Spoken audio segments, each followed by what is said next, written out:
Sa detalye ng mga balita, pinaiimbestigahan ni Pangulong Ferdinand R. Marcos Jr. ang kakulangan ng tubig sa mga palikuran sa ilang paaralan sa Bulacan. Ayon sa Malacanang, hindi lang ito simpleng aberya, nakasalalay dito ang kalinisan, kalusugan at dignidad ng mga estudyante. Si Clazel Pardilla sa report. Magsisimula ng pasukan pero sa pag-inspeksyon ni Pangulong Ferdinand R. Marcos Jr. sa ilang eskwelahan sa Bulacan, walang supply ng tubig. Nakita po mismo ng Pangulo ang isang seryosong problema. Walang tumutulong tubig sa ilang palikuran sa paaralan. Ito po ay hindi simpleng aberya.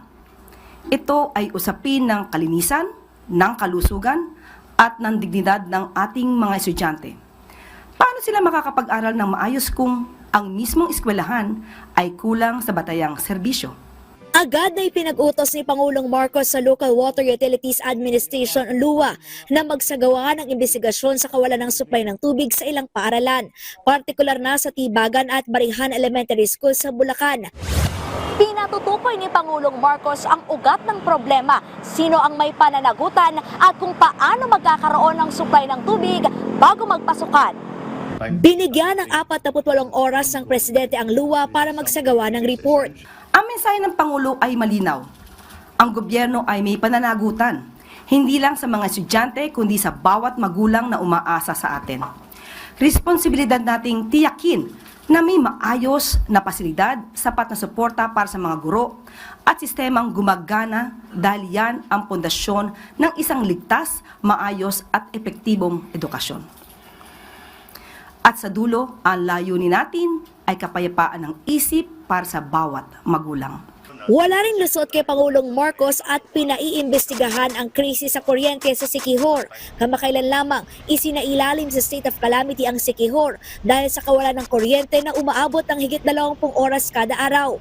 Apektado na ang kabuhayan, supply ng tubig, linya ng komunikasyon, paghatid ng serbisyong medikal at nagdudulot na ng aberya sa mga aktibidad sa lugar. Pinatawag na ng Presidente ang mga pinuno ng Energy Department para ayusin ang problema.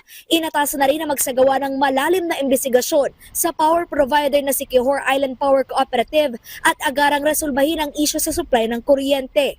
Nagsimula na po silang maglatag ng mga short-term at long-term solutions para maibsan ang hirap ng ating mga kababayan mula sa pansamantalang supply arrangements hanggang sa mas matibay at maaasahang power infrastructure para sa isla.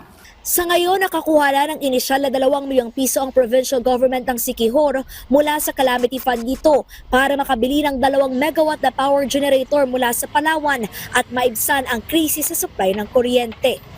Clazel Pardilla para sa Pambansang TV sa Bagong Pilipinas.